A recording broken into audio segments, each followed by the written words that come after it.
Hey there guys, Mike here. Mike's DVDs and Blu-rays collection is back with a kind of a sad video. Sometimes I don't do this on the day, but this morning in the news I just read, or it was on CNN or something, it popped up. Gene Hackman, one of my favorite actors, has passed away today at age 95. Now, he retired back in 2004 from acting, and he may have popped up in like once between there in a movie or something, or something or another.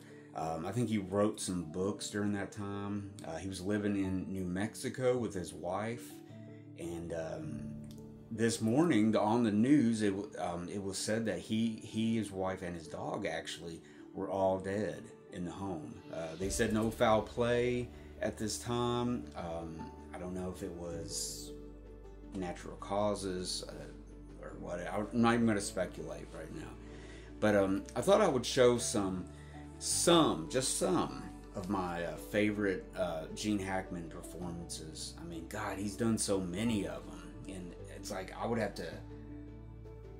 need to put all my Gene Hackman movies together. And if I did, it would be a huge shelf of them because I have so many Gene Hackman movies. And the first one I want to talk about, now I was going to do this in a video. I watched this recently and I was going to put it in a video and just, you know, say I just watched this and stuff. I think Jim's Movie Channel or Mr. Dan or somebody like that had watched it and was talking about it and said it was a great movie. And I had seen it many times, but I wanted to rewatch it. The movie I'm talking about is The Conversation from 1974, and it was directed by Francis Ford Coppola. This was right after Godfather. It was kind of in between Godfather 2. I don't know if Godfather 2 came out first and then this, but 1974 is one of those years. I mean, it's very, very, very important year in the 1970s as far as filmmakers, because so many good movies came out that year. So many. It's like the year 1939. There were so many classics that came out that year and stuff. And of course, there's other years like that, you know. Gosh, if I could pick one from the 90s, probably like 94 possibly, or 93 or something like that. But anyways, great movie. He plays this person that does like audio spying. He does, like, I don't know if he worked for like the FBI or CIA or something. And it's like a group of guys and they kind of do jobs for companies, like spying on their wife or something. But it's like real high tech, you know, they use listening devices and mics and all this stuff, and he's kind of obsessed with it. And there's a part of the movie where it kind of shows that he's got some kind of difficulty, like a cut off from social norms and stuff, because a woman is trying to come on to him and he's just kind of, he doesn't know what to do. I mean, you feel it. It's like a real strong thing. Great performance by him and stuff. I'm not going to go all into it, guys, but God, The Conversation, you got to check that out. I mean, if it's got so much, and this Blu-ray from Lionsgate, it's got a lot of special features on it, and that's one of the reasons I got it. But I believe it's on other Blu-ray releases. Next up, I got to mention this: 1992. I'm sorry, he won an Oscar for Best Supporting Actor in Unforgiven, Clint Eastwood's classic. I remember going to the cinema and watching this movie. I was by myself. I was like, I gotta go see this. It was like, and I couldn't even drive yet. So I was like, Mom, Dad dropped me off. Watch this movie. God, I love this movie. I can still remember the film grain. I can just remember the colors and everything. It was so cool. I mean, it was the first Western I guess I saw in a theater. I mean, I never even thought about that. But yeah, it's the first Western I saw in a movie theater. But yeah, you gotta see this movie. I mean, it's just a classic of Gene Hackman's. Won an Oscar. Now here's one. I'm going to throw you a curveball. Now here's a movie you need to check out that you may not know of. And I don't know why this movie is not more popular or well known. It's from 1983, directed by Nicholas Roeg, Eureka. And this is a Region B Blu-ray release of it from Eureka Masters of Cinema. It's funny, the movie's called Eureka and it's on Eureka, the label Masters of Cinema. Anyways, but yeah, it's Region B, so, you know, you can't, if you pick this up in the States, it probably won't play on if you don't have an all-region player. So it's available on other releases. This is the only one I have. But this is such a good movie. He plays like this miner, or gold miner or something, and it shows him in the beginning like finding his fortune, and then it kind of shows later on in his life where he's kind of on like on some kind of island or something. I can't remember exactly. It's been a while since I've seen it, but man, this is a good movie too. Really good. It's got gosh, who else is in this? Teresa Russell, Rutger Hauer, he's in this. Joe Pesci, a young early role for him, and Mickey Rourke. Oh, and Joe Spinell is in this, the maniac himself. Next up, who would not mention this? I mean, I know everyone's going to mention The French Connection. But it's one of his damn best performances. He won an Oscar for this. This was his second Oscar for this, The French Connection, directed by, goddamn, I'm having a brain fart. William Friedkin. It's early in the morning, guys. So William Friedkin's classic, The French Connection. Now this release is an all region actually. It was released in the UK, but it's all region. This has got the first French Connection and the second French Connection where he's in that. And he gives an equally good performance in part two also. I mean, that movie doesn't get brought up much in his career, but really good stuff here. You got to check out The French Connection if you never have. Now, this is getting ready to come out on Blu-ray 4K from Criterion Collection. I believe it's in March. It's in March, I believe. But I have this one. I'm not sure if I'll pick that one up, but Night Moves. This is from 1975. Really good movie. Does not get talked about enough. A great performance in it.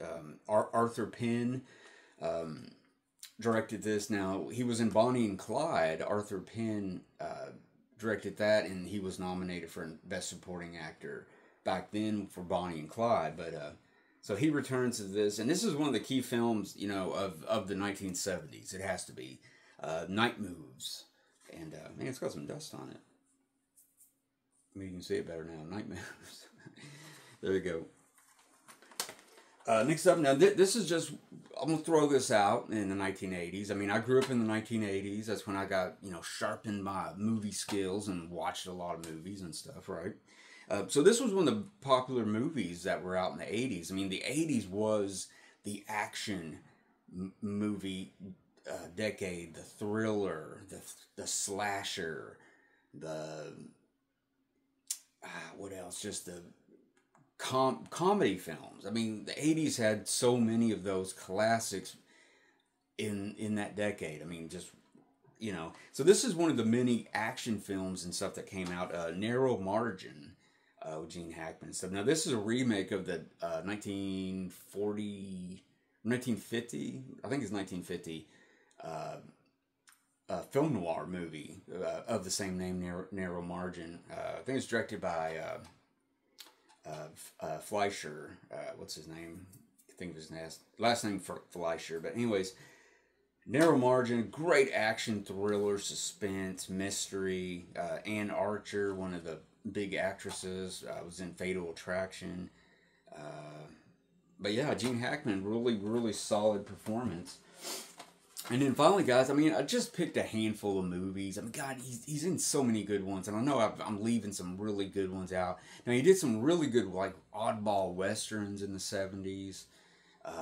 Dang, I'm going to talk about one in one of my upcoming Western updates, Western Roundup. So check that out, because I got a Gene Hackman film that you probably have never heard of, and I'm going to show it to you. But I'm going to keep it at that a surprise until that video. You got to watch it. But man, back in 1988, I believe, this was a huge movie, Mississippi Burning. It raised all kinds of questions. It brought up, race, racism, and the problems that happened. This takes place in 1968 during, the years of Martin Luther King, and they're doing some stuff so deep down in Mississippi where it was very racist and it was very segregated and divided and all that shit. A couple of God, I can't think of the name. What are their name? A couple of civil rights activists. Like there was a group of activists that came down there to kind of check out the town and stuff, and they got murdered. They were found murdered. So Gene Hackman, and really also a good performance by William Dafoe in this. I mean, William Dafoe, I love William Dafoe. I mean, God, he's in so many movies. He picks really interesting movies, like The Lighthouse, for you know, young kids out there, The Lighthouse. I mean, my son knows about The Lighthouse and stuff, but I'm going to rewatch that here soon and everything. But anyways, but this, yeah, directed by Alan Parker, a great performance of William Dafoe, great movie. I mean, I think it was nominated for Best Picture that year. I think Rain Man beat it though. But man, a great drama. I mean, it's just thick with history. Check it out. It's really good.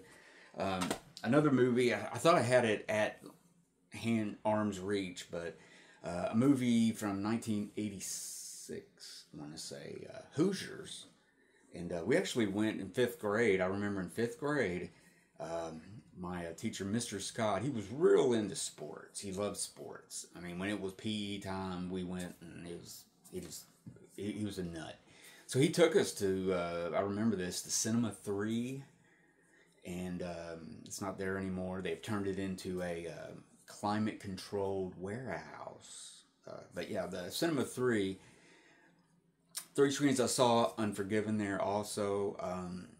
Went there on a field trip and we watched it, and man, that's a great memory. I still remember that. That was a lot of fun. To go to the movies, you know, for a field trip and everything. But Hoosiers, 1986, really good movie. It's got Dennis Hopper in it. I think he may have been nominated for an Oscar in that. I'm sure Gene Hackman got nominated again for that, but I don't think he won. The great movie Hoosiers. Now it's about basketball, Indiana Hoosiers, their team and stuff. So it talks about takes place in like the late 50s or 60s or something. I mean, they're still wearing Chuck Taylors and stuff. So anyways, guys, there you go. Gene Hackman, what a great guy, actor. I mean, geez, no one could yell like Gene Hackman. I just love Gene Hackman. It's sad. I know he's 95. He's coming to that end of the road. I guess we'll find out more what happened to him in the news.